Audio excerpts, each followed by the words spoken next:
Welcome in, everybody. It is Giving Tuesday, one of my favorite days. It's always the Tuesday following Thanksgiving, and it's a time to give.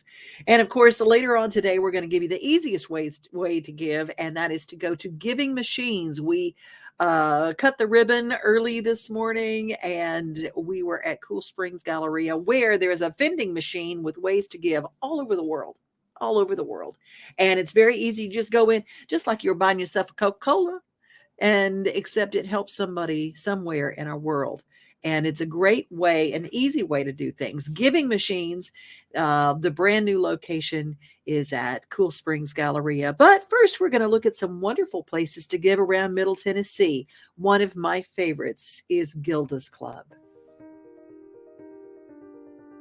The people who work here, volunteer here, come here, they are changing the community of cancer. There was an old commercial for a Catholic priest in the 60s or 50s that used to say, "We've come to live life more abundantly." But Gilda's Club people are living their lives abundantly. I literally live like a mile down the street, and some days I'll just drive here to come get hugs. I'll be like, I want a brownie and hugs. Like, can I have free hugs, please? Every time I've come here, I feel like I'm at home.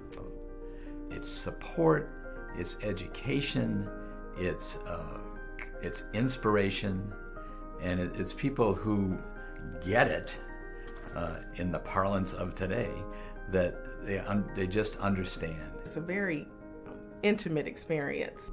When I was diagnosed, I felt like really weird and just like I felt really different. But when I came here, it's like I felt like I was part of something, and it wasn't just like by myself or it's isolated.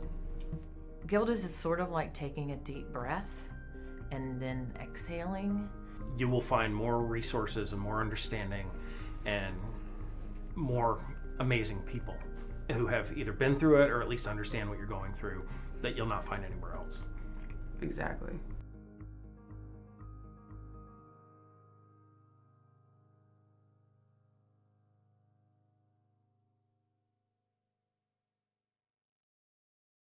If your family's been touched by cancer in any possible way, Gilda's Club of Middle Tennessee, Gilda's Club, middletn.org is their website. And remember them today on Giving Tuesday.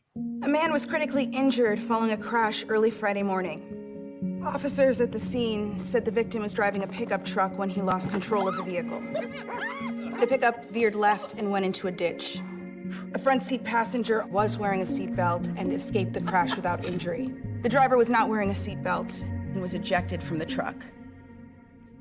He died at the scene. Law enforcement writes tickets to save lives. It's time for the Nashville Holiday Handmade Market, December 10th and 11th at Music City Center. 250 vendors of some of the coolest gifts, decor, clothing, and must-have items around. Handmade and lots of one-of-a-kinds. Goodie bags and pictures with Santa. DIY workshops, a photo booth, and more. December 10th from 9 to 7, December 11th, 10 to 4. Get your tickets in advance and avoid the lines. You can even pay in advance for your pictures with Santa. Go to odellmarkets.com and click Buy Tickets. The Nashville Holiday Handmade Market at Music City Center, December 10 and 11. Brought to you by Odell Markets. It's a ho-ho-ho lot of fun. a whole lot of fun. And that is what Odell Markets is and what it does for our bottom line at Christmas. Get those good handmade gifts, support small business all at the same time. Music City Center, odellmarkets.com. Get your tickets in advance.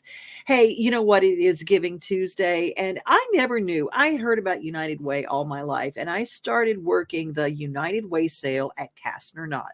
Remember those where they would open up right after Thanksgiving and they would have the United Way sale. And so you would pay $5 and that all went to United Way, but a portion of everything that you bought from 7 a.m. till the store opened at 9 a.m., they would have all these great prices and the money would help support all these United Way agencies. I didn't know what United Way was, but I started doing a little research and I would read all these little organizations that depend on the United Way.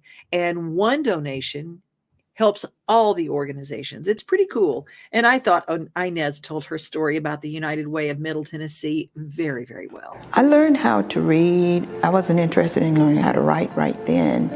And I didn't particularly love reading for the sake of reading. I loved reading to satisfy my curiosity. And I've had a desire for reading just about all my life. And up until a few years ago, I assumed most of the kids in our schools were learning how to read. It was devastating to me to find out that they weren't, because that meant that I had family members that were not reading. I made assumptions about what was going on, and I didn't know the questions to ask. So that led to the work of talking to other parents, and I found out that the internet was a treasure trove of information. It evolved from there. I, began to go to a lot of meetings, conferences, and there was just so much information out there. At first, I didn't know what to do with it, and there were so many issues that I felt like I could advocate around for parents and children. But the more I looked at the lack of literary skills in our children and in our families, I just narrowed my focus to that. And that's what I talk about to people. That's what I urge people to get information about. And this was an opportunity for me to wind up working with United Way on this push. Well, we have to find a way to get them reading before they even get to the schoolhouse. I hear the expression, the village, all the time. The village, the village. But I think that until we are willing, as a community, everybody, old, young, and in between, educated, uneducated, black, white, whatever, until we are willing to take our resources of time, sustenance, energy, and put into this wholeheartedly, we're going to be a long time working this. But I think we can get there sooner if we realize, first of all, it's a lot of work, but together we can do it. This holiday season, the largest lantern event in the country returns to Nashville Zoo. See more than 1,000 Chinese lanterns. Welcome back to Zoo Illumination at Nashville Zoo. Bigger, brighter, and better than ever. Well, have you ever thought, when Giving Tuesday comes along, I will tell you, Middle Tennessee is the most giving of places I have ever lived in my life. People jump in. It is the volunteer state. I mean, we are the first ones to load up in the church parking lot and head down to weather disasters, fire disasters everywhere, just giving, giving, giving. And if you are looking for a place to give and you go, I'm a little confused, there's a vending machine that can take care of your giving needs. It's called literally Giving Machines. This morning, cut the ribbon at Cool Springs Galleria, and it's right there. And you can give and benefit people all over the world just by click, click. You can pick and choose what you want to give to.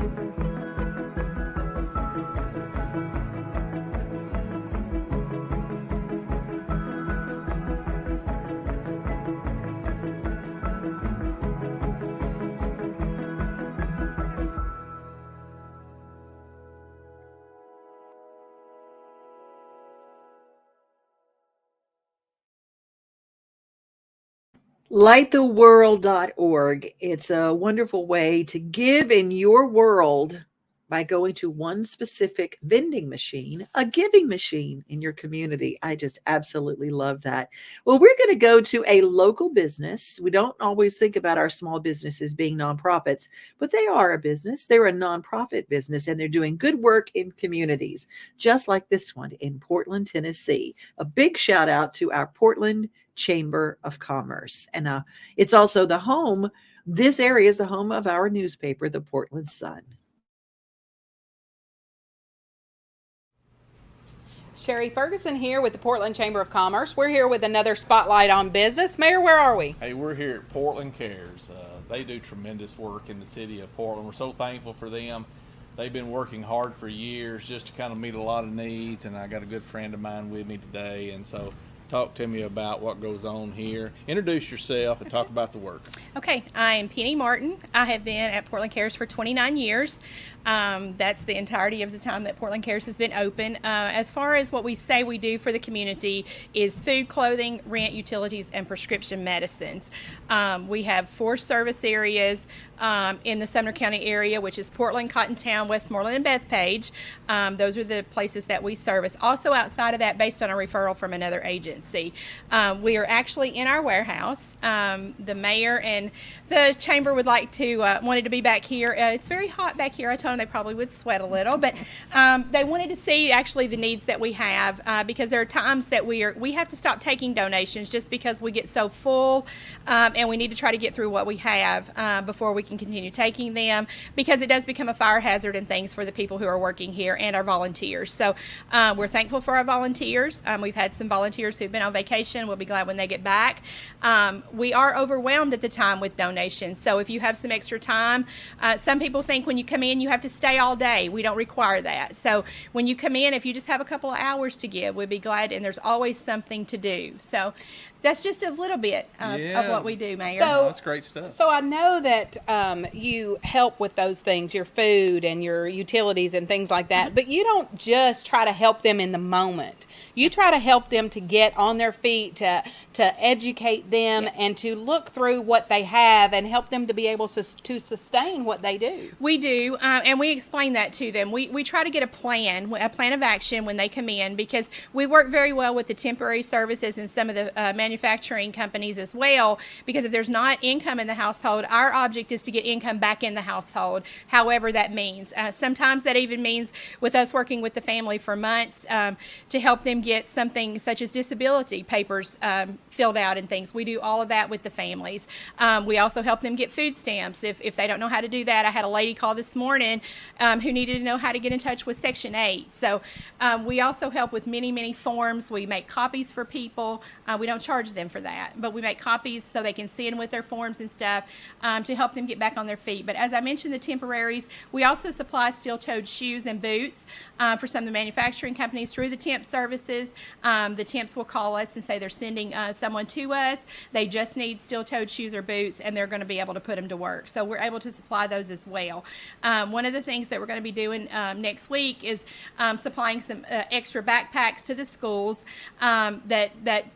we always try to give them some extras, and some of the things you don't think about is things such as underwear and socks and things. So if the kids have an accident at school, they have those things available. So some of those things we'll be supplying to the school system next week. That's pretty awesome. They do a lot of great work. Well, and you're a great supporter of the Back to School Bash that we Yes. put on, and Yes. you help us in supplying those supplies for those backpacks as well. And if you look through their warehouse here, there's a lot of toys. I had to bring the mayor back. He was over here trying to play with them, but yes, you can actually come and help put these donations out there for people to purchase, and then that money goes right back into what you do. And they are a nonprofit. They're only able to do what they do through the store sales, through your donations, and through your monetary donations as well. Yeah, we want to make sure that everybody knows the thrift store is open to everyone. It's not just open to those who can't go somewhere else and purchase. The money raised there actually does go back in, as Sherry said, and help with our benevolent services. So our money does go back to the community.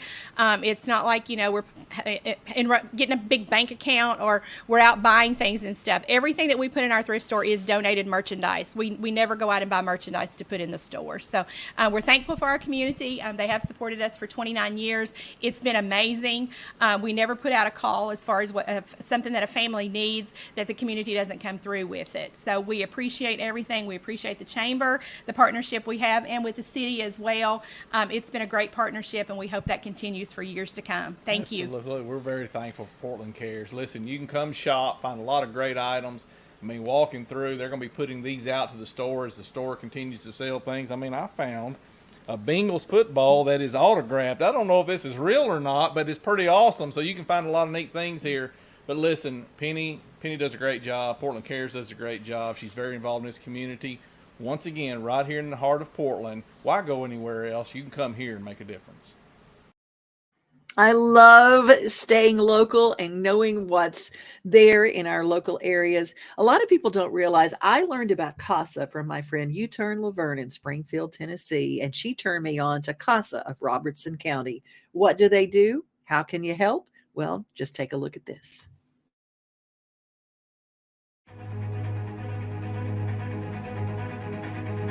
I support CASA because it's an invaluable tool to the court and a resource for the children, particularly the dependent neglect children who are the most vulnerable and need a voice in the court. As a judge, my strongest opinion is that without a CASA, these children would have been lost in the system. They would have fell between the cracks. They would not have got the services that they needed. They would not have achieved permanency. I would not have the best information available to help that child. So that's what CASA means to me. CASA often is the best information for what is going on in the family, the dynamics, provide thorough reports that let us know what the children need. As a CASA volunteer, we have to know everything about our children, about our case, that we are the eyes and ears for that case, that we know how tall they are, how much they weigh, where they go to school, who their doctor is, who their dentist is, when their last appointment was, when their next appointment was, who their teacher is, what their grades were last semester, when they got to that school, how many other schools they've been to, how many miles they live from the school. Every single thing we know about that kid. We know aunts, uncles, brothers, sisters, neighbors, cousins, everything. And so that's who you are. You are the encyclopedia for those children. CASA does a great job, but CASA also stops a child from further suffering.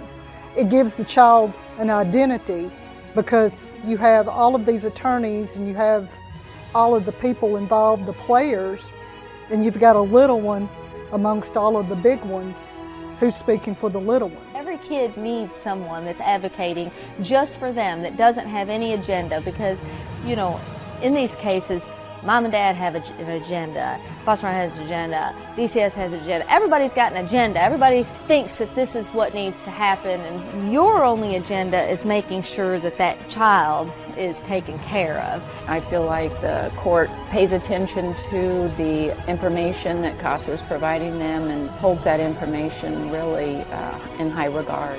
How do you get the little one to the front row? Through CASA.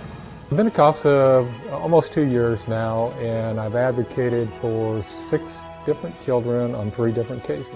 Intensive training course kind of helps prepare you for the sorts of things you'll be experiencing, and then you also have a chance to meet with existing CASA members so you can get their feedback and guidance and help you along the way. Background of the CASA staff is so diverse. There's so many things that the CASA staff know and can help see things in a different light. You go to court, your children come in with a new social worker that they don't know, and they're in a new foster home, and they have to come to court that day, and they walk in and they see you. You were the only person in that courtroom that they knew, and so then you feel like you've done something. What a wonderful life this child's going to have with that family. That really, to me, is kind of a defining moment in this whole advocacy, is just being able to put that child in that situation where you know they're going to be taken care of as they grow older. CASA child said that nobody has fought for him as much as I have. That's my moment. That's what keeps me going. You know, CASA's limited. It's a volunteer program, And I consistently have cases that ask, can I have a CASA? And the hardest thing to say is, no, you can't have a CASA. They're not taking cases right now. They don't have enough volunteers. If you're financially able and you don't have time, but you can see the need here, then, you know, CASA is a great organization to give to. And we don't receive a lot of funds because a lot of people don't even know what CASA is. Another thing that you can do is advocate for CASA. Tell other people about CASA, you know, and maybe you can't do a whole lot, but you can tell other people. You can pray for CASA, you can give to CASA, you can be a CASA advocate. So there's lots of things that you can do. Before I had CASA, you didn't know because you didn't have it. But once you have CASA, you're certainly afraid for and fearful for those children that don't get a CASA and have that advocacy and that voice.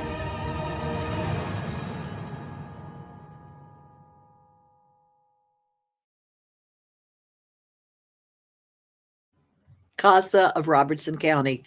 I didn't even know about it until someone advocated to me and said, hey, do you know about CASA? You can volunteer, you can be a part of it. Maybe you don't have children and maybe you have a gift for working with them. This is a great way to be a part of the solution. And I tell you who's a big part of the solution, all my friends over at Proverbs 12:10 Animal Rescue.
Think in terms of all different kinds of ways to give. There's no bad way to give. There's never a bad way to give.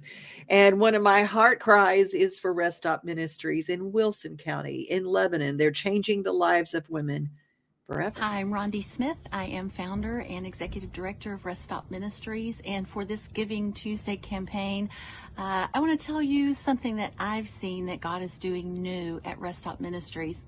You know, we've been serving survivors in our long-term residential restoration program for only 7 years. And so we're still seeing firsts. And this is the first time that we have ever served someone who was completely illiterate, could not read or write. And she's in the latter third of her life. And I am seeing literacy take root. And she was so excited to come in my office the other day and to tell me about her progress as she's learning to read and write for the very first time. And she said something that I thought was very striking. She said, you know, for most of my life, there have been so many things that I haven't even seen because I blocked them out, thinking that because I couldn't read, I didn't need to look at them. And so she said, now we're driving down the road and I'm looking at road signs for the very first time. I'm seeing things that I've never seen before because I'm paying attention, because I'm excited now to see whether I can read it or not. And that just was a priceless story for me. And today in staff meeting, we just talked about if there is nothing else that this woman gets from her time at Rest Stop Ministries, and the healing is deep and she needs lots from us. But if she gets nothing more than literacy, oh my word, what a life change that would be for her and how empowering. And I'm just thankful to God that we get to participate in this great work. Please give. Giving Tuesday. Hey, I'm Kate Ritchie, Executive Director for Habitat for Humanity of Sumner County. I am here today at one of our builds, and this is for the Duke family, our Raise the Roof build. Here today to really say thank you to all of our sponsors to make this build happen. We have several people in the community that have made this dream home come true for the Duke family. And I want to walk you over here and I'm going to show you more about the home. As you can see, we have laid the foundation on this 2-story house that we'll be building. Next time you see this home, the walls will be put up courtesy of Clayton Supply and Tundra Construction. So we are so thankful for them and our other sponsors for giving back to their community and helping us build a home for the Duke family. In honor of Giving Tuesday, I encourage you to give of your time, talent, or treasure to help us build more homes here in Sumner County.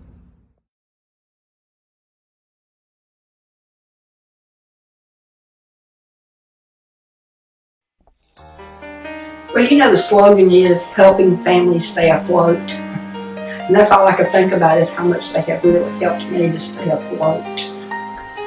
And anytime I've needed some assistance, I've come down here and they've helped me every time.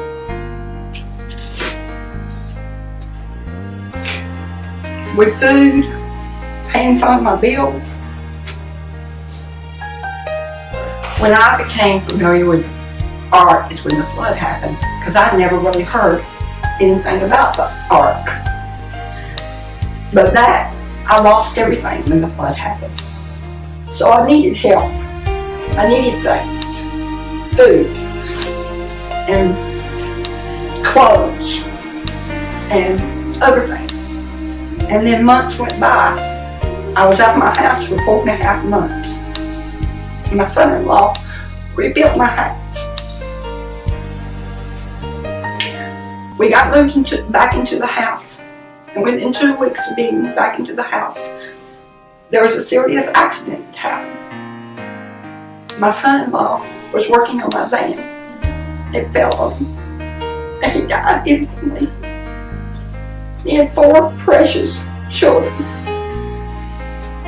So my daughter, which was his wife, and the 4 children have been with me ever since. Because it was like their world. She lost everything. And like I lost everything too. I'm a grandmother, but I'm not really a grandmother. I'm more of the caretaker and provider for all these children. Because their mother has gone through some serious things. Losing a husband, I can't imagine what that must be like. And especially the way it happened. You feel helpless. And you know when you come here, there are people that are here and they have the connections which we don't have in the outside world. They might have connections with other people. And can help us find what we need or what we're looking for. I don't know what else to say. So thank you. Woo! I tell you what, I need my Kleenex after this show. It's Giving Tuesday. It's what we're all about. And I want you guys to think about giving. The easiest way is giving machines. You can go to the Giving Machines location. The newest one is at Cool Springs. If you're out doing some Christmas shopping, you can give there. Just a vending machine. But think about it. We've been to Wilson County, Cheatham County, Dixon County. There are so many wonderful little places where it's not just about money. Not just about money. It's about time too. Be safe, everybody. Be kind. Remember, most of all, you are loved. And I want you to go love somebody through giving this Giving Tuesday. Have a great rest of your day. We are home. We are family. We are things to do and places to see.